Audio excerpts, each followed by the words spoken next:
کامران کی آنکھوں میں نے ہمیشہ ہی دہشتناک بیرون کی اور ویرانی رچی ہوئی دیکھی تھی، لہٰذا اس کی آنکھوں میں ناگواری کے ساتھ زندگی کی چمک دیکھ کر میرے دل میں اکبر کے لیے تشکر کا احساس امڈ آیا۔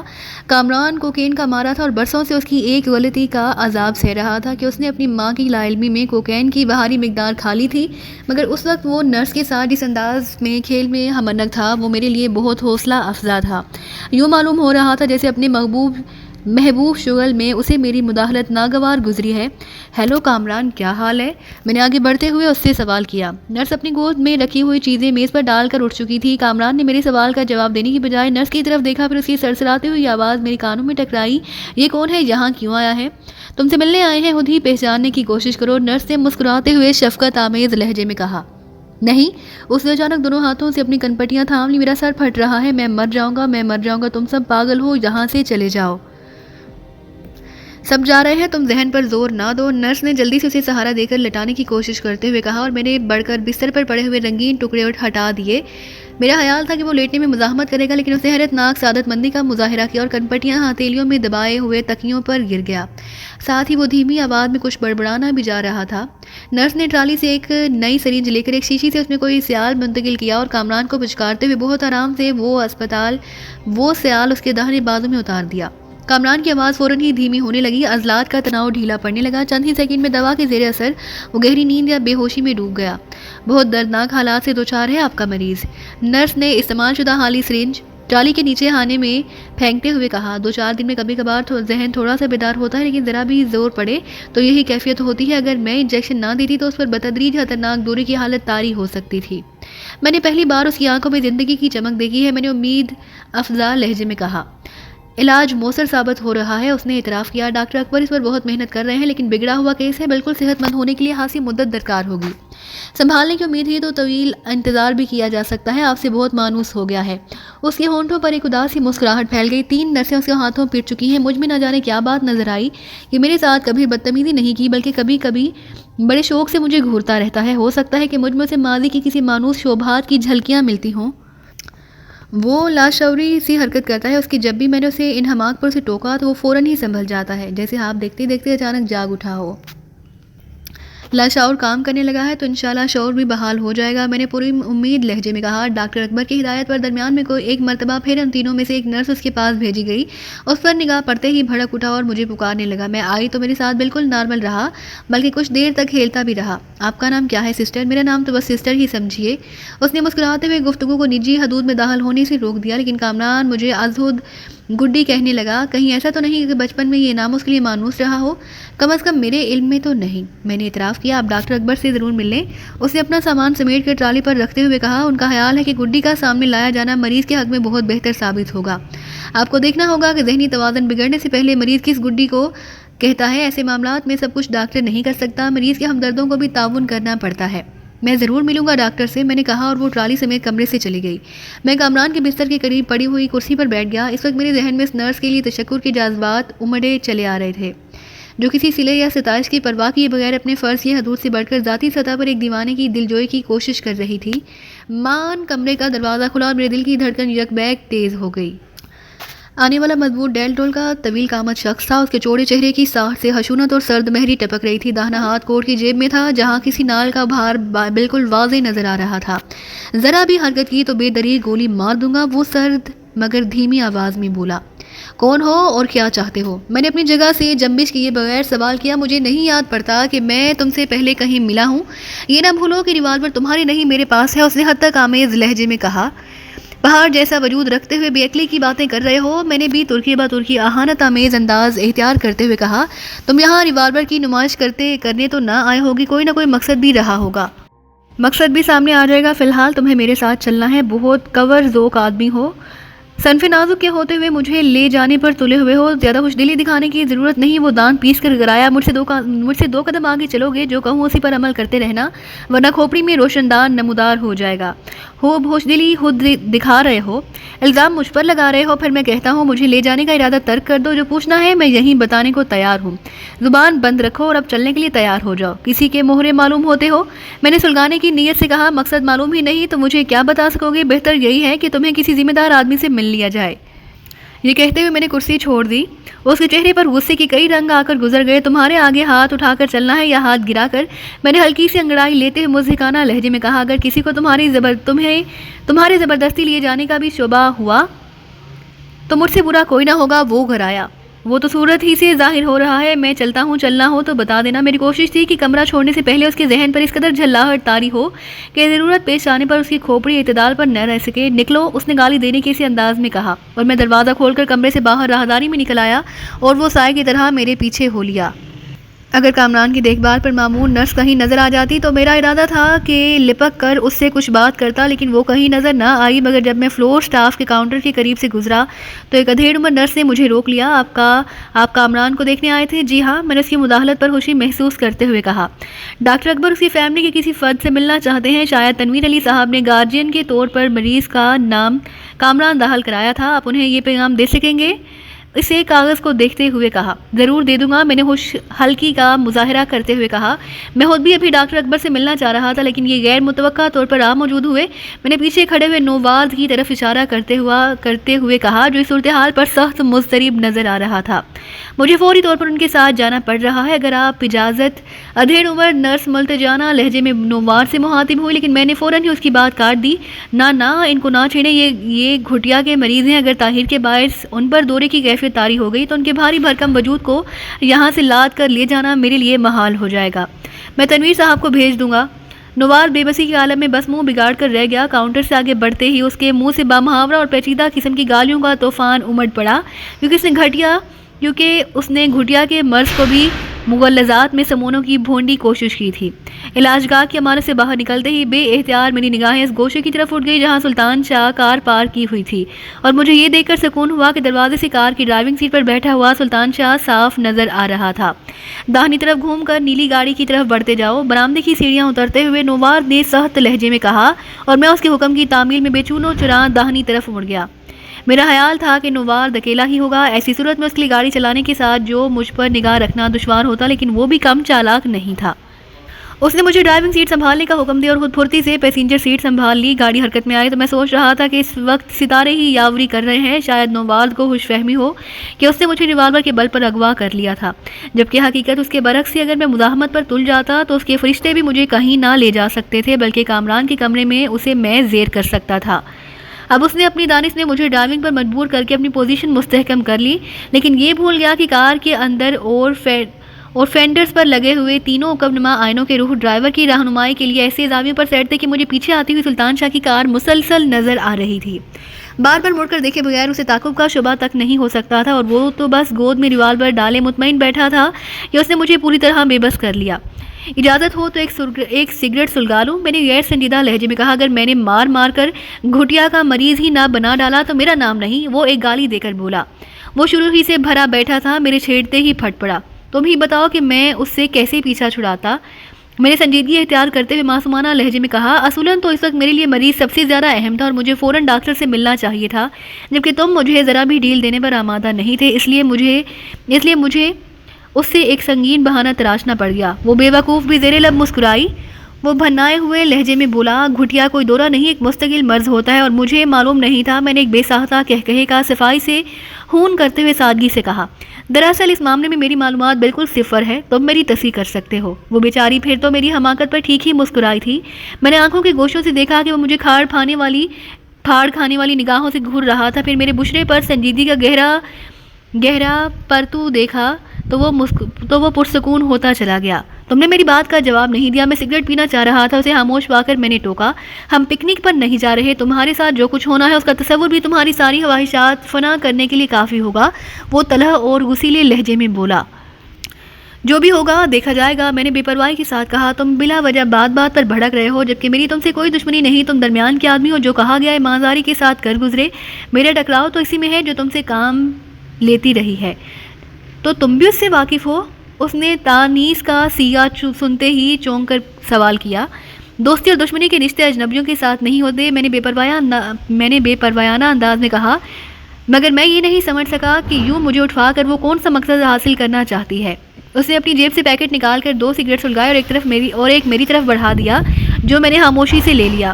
تم اسے کب سے جانتے ہو؟ چند ثانیوں کے بعد اس نے سوال کیا۔ اگر وہی ہے تو ہاسی پرانی شناسائی ہے۔ پورے شہر کی آبادی میں ایسی ایک آدھی عورت ہوگی جو کسی پرہاش کی بنا پر کسی مرد کو اٹھوا سکے۔ نام کیا ہے اس کا؟ میں نے چونک کر اس کی طرف دیکھا۔ اس کے لیے کام کر رہے ہو تو تمہیں نام بھی معلوم ہونا چاہیے۔ اس کی تصدیق کرنا چاہ رہا تھا۔ تھوڑی دیر کی گفتگو کے نتیجے میں اس کے لہجے میں مصالحانہ رنگ غالب آ گیا۔ ہر بار وہ ایک مختلف نام سے سامنے آئی، لیکن اس کا اصلی نام شاید بی بی ہے۔ میں نے دانستہ جھوٹ کا سہارا لیا۔ تم اسے کس نام سے جانتے ہو؟ صرف آواز ہی سنی ہے فون پر۔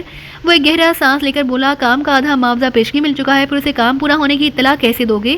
بقیہ رقم کیسے ملے گی؟ میں نے اس کے اعتماد کو متزلزل کرنے کی نیت سے کہا، تمہیں اسٹون ہاؤس میں قید کرنا ہے، وہیں ایک مخصوص جگہ پر بقایا رقم مل جائے گی۔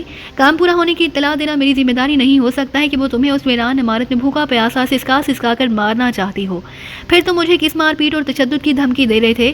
اس سے مجھے کون روک سکتا ہے؟ اسٹون ہاؤس کی ویران عمارت میں تم میرے ہی رحم و کرم پر ہوگے۔ پیشگی معاوضہ کیسے ملا؟ میں نے اس طریقہ کار میں دلچسپی محسوس کرتے ہوئے کہا، آمادگی ظاہر کرنے کے بعد مجھے اسٹون ہاؤس کا جائزہ لینے کا مشورہ دیا گیا۔ وہاں ایک مکفل کمرے میں پیشگی رقم کا لفافہ موجود تھا۔ پوری عمارت ویران پڑی ہوئی تھی اور تم یہ جاننا بھی نہ چاہو گے کہ تم سے کام لینے والی کون ہے۔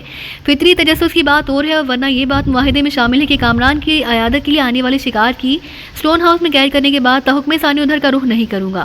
وہ اندر سے ہانسا سلجھا ہوا آدمی نظر آ رہا تھا۔ میرے بارے میں ہانسی ہدایت دی گئی تھی۔ میں نے اس کے بدلے ہوئے مصالحانہ رویے سے فائدہ اٹھانے کی نیت سے سوال کیا۔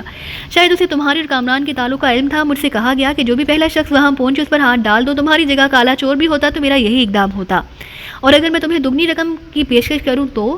میں نے اس کی طرف دیکھتے ہوئے کہا۔ اس کی آنکھوں میں حریصانہ چمک ابھر کر فوراً ہی معدوم ہو گئی اور وہ مضبوط لہجے میں بولا، جو ہو چکا سو ہو چکا، اب یہ آفر میرے لیے قابل قبول نہ ہوگی۔ ایسے دھندوں میں ساکھ کی بھرم بہت زیادہ وقت رکھتی ہے، اور اگر میں اسٹون ہاؤس میں تمہیں ذکر دے کر بھاگ جاؤں تو کوشش کر لینا، میرا نشانہ بے حتا ہے، اس نے نرم لہجے میں کہا۔ اسپتال کی بھیڑ میں سے تمہیں یوں نکال لانے کے لیے غیر معمول دل کردے کی ضرورت تھی، اور اب تو تم بالکل ہی بے بس ہو۔ پھر اس سے غیر ضروری سی گفتگو ہوتی ہی رہی، حتیٰ کہ اس کے اشارے پر میں نے دوسرے مکانات سے الگ تھلگ ہوتے ہوئے ایک ویران مکان کے پھاٹک کے قریب کار روک دی۔ اس نے اگنیشن آف کر کے چابی نکالی اور اپنے کوٹ کی جیب میں ڈالی۔ پھر اس کی تقلید میں بھی کار سے اتر آیا۔ اس کا داہنا ہاتھ بدستور جیب میں تھا۔ مجھے پورا یقین ہو گیا تھا کہ ضرورت پیش آنے پر وہ گولی چلانے میں لہجہ بھر کی بھی تاخیر نہیں کرے گا۔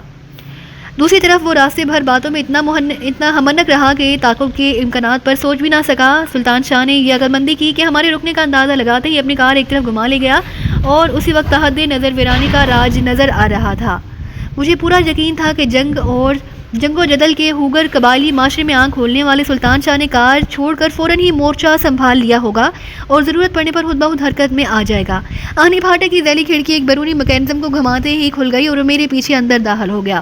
پختہ راہداری کے اختتام پر پتھروں سے بنے ہوئے کشادہ عمارت واقعی اپنے نام کے عین مطابق تھی۔ مجھے لانے والے نے داخلی دروازے کا قفل کھولا اور اندر داخل ہونے کے بعد ہم ایک کشادہ کمرے میں داخل ہو گئے۔ وہ سیدھا آتش دان کی طرف گیا جس کے اوپر ایک پھولا ہوا لفافہ موجود تھا۔ میں نے لفافہ دیکھے بغیر کوٹ کی اندرونی جیب میں ہاتھ ڈال لیا۔ اب تم یہاں آرام کرو، اس نے ریوالور کو گردش دیتے ہوئے کہا۔ میرا کام پورا ہو گیا۔ میں خاموشی کے ساتھ اپنی جگہ کھڑا اسے گھورتا رہا۔ وہ ریوالور کی نال میری طرف اٹھائے الٹے قدموں دروازے کی جانب بڑھ گیا اور پھر باہر نکل کر اس نے پھرتی سے دروازہ بند کر دیا۔ میں بجلی کسی صورت سے دروازے کی طرف لپکا، لیکن دستے پر زور آزمائی بے سود ثابت ہوئی۔ اتنی دیر میں وہ باہر سے دروازہ مکفل کر چکا تھا اور مکان میں بس اس کے دور ہوتے ہوئے قدموں کی ہلکی سی دھمک گونج رہی تھی۔ میں تشویش زدہ انداز میں کمرے کا جائزہ لینے لگا۔ وہاں ایک وسیع اور عریض مسحری ایک کرسی اور لکھنے کی میز کے علاوہ کچھ بھی نظر نہیں آ رہا تھا۔ ایک کونے میں غالباً ملحقہ باتھ روم کا دروازہ نظر آ رہا تھا۔ مجھے نہایت اطمینان کے ساتھ قید کیا جا چکا تھا، اور اگر اس کارروائی کے پیچھے رکشی کا ہاتھ تھا تو مجھے پورا یقین تھا کہ سلطان شاہ نہایت آسانی کے ساتھ اندر آ گھسے گا اور محتاط انداز میں مجھ تک رسائی کی کوشش کرے گا۔ رکشی نے توقیر کے لیے کام کرتے کرتے ہاتھ سے گر سیکھ لیا اور اس بار خود سامنے آئے بغیر نہایت پیشہ ورانہ انداز میں مجھے اغوا کر لیا۔ اس کے وہم و گمان میں بھی نہ ہوگا کہ اس طرح اپنے کسی آدمی کی بجائے میں خود اس کے دام میں آ جاؤں گا، جبکہ میں نے اس تک رسائی کے لیے دیدہ و دانستہ وہ راہ اختیار کی۔ اب دیکھنا یہ تھا کہ شکار پھنس جانے کی اطلاع پا کر وہ کب تک ادھر کا رخ کرتی ہے۔ اس سے آمنا سامنا ہونے تک میں وہاں سے رہائی کی بجائے اس کمرے میں مقید رہنا پسند کرتا تھا۔ اس کمرے میں خودرو نوش کے سامان کی غیر موجودگی سے اندازہ ہو رہا تھا کہ مجھے زیادہ طویل عرصے تک انتظار نہیں کرنا ہوگا۔ اس نے اسٹون ہاؤس کی عمارت شاید اسی مقصد کے لیے کرائے پر حاصل کی تھی کہ کامران کی کسی ملاقاتی کو گھار کر میرے بارے میں معلومات حاصل کر سکے۔ کمرے کی تفصیلی تلاشی لینے پر مجھے وہاں ایک پرانا رسالہ مل گیا اور میں بستر پر دراز ہو کر اس کے ورق گردانے میں مصروف ہو گیا۔ اچانک کہ اچانک ہی دروازے پر ہلکے سے کھٹکے کی آواز سنائی، جب میں بستر سے اچھل کر فرش پر آ گیا۔ پھر اس سے پہلے کہ میں دوڑ کر دروازے کی آڑ میں پناہ لیتا، کمرے کا دروازہ کھل گیا اور پھر رکشی کی تحیر آمیز آواز سنائی دی، او اس بار تو واقعی قسمت نے ساتھ دیا ہے، تم خود ہی آپ پھنسے ہو۔ وہ داہنے ہاتھ میں خودکار پستول لیے راہداری میں کھڑی ہوئی تھی اور اس آچھی ہتھیار کا مہیب دہانہ میری طرف اٹھا ہوا تھا۔